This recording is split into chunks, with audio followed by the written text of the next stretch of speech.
since 2004. Well, here closer to home, we finally started to clear out some of those clouds and brought back a bit more of that sunshine today.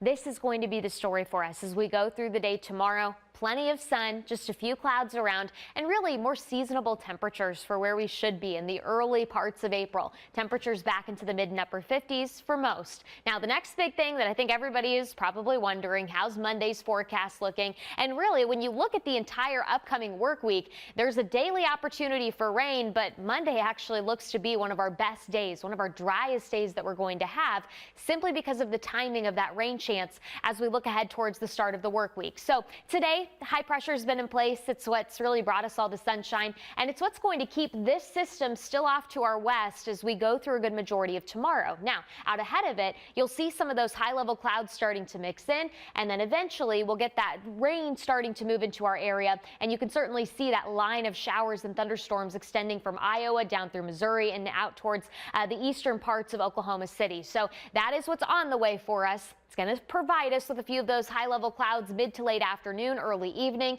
but we do stay dry through a good majority of your Saturday or Sunday, I should say, which bodes well for us, especially if you're headed downtown. We've got the women's championship game again tomorrow, tip-off at 3 o'clock. If you're headed downtown around noon, temperatures lower 50s, closer to tip-off, we're about mid-50s, and then once we get into the evening, with a northeast wind coming in off the lake, your temperature is going to feel just a little bit cooler. We're going to be back into the lower 50s as we translate then to tomorrow evening. Now, this high cloud cover is a signal to us that things are going to start to change. It's always a signal that there's bigger changes in the works. You'll notice by 5 p.m. everybody's still staying very dry here across our area. It's really not until we get closer to midnight that more of these scattered showers start to work into our western counties. And this will be a widespread opportunity for rain, but look at how quickly this boundary really started to lift off towards the east. For most, it's gone by the time we get into that 7 o'clock time frame. Now, we still have a little bit of moisture left. That will help to keep at least the opportunity for a few showers around. But if you look out towards places like Sandusky, Norwalk, Mansfield,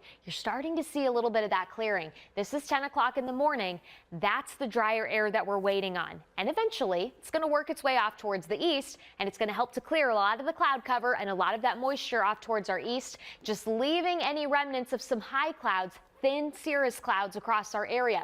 By 3 o'clock, as we're approaching totality here in northeast Ohio, that wouldn't be necessarily the worst case scenario for us. Worst case would be rain and storms potentially in the area, and we're not going to have that. We're trending drier as we go through the second half of the day on Monday, and that is a good trend. It's been consistent over the last couple of days. We really need 24 hours or so more of data to come in, but if that trend continues to hold, it bodes well for a good forecast for us for the eclipse. Temperatures Monday afternoon back into the mid and upper 60s, so it's going to feel fantastic. The boundary that's really allowing those temperatures to warm up is actually what the focus is, to get us some of those better opportunities for rain and keep some of those lower clouds around as we get your Monday started. Now, if you're sticking around Cleveland for the total solar eclipse, remember the partial eclipse begins at 1:59. Totality will get going where the moon is completely obscuring the sun, 3:13 to 3:17. So we're talking totality about 3 minutes and 49 seconds.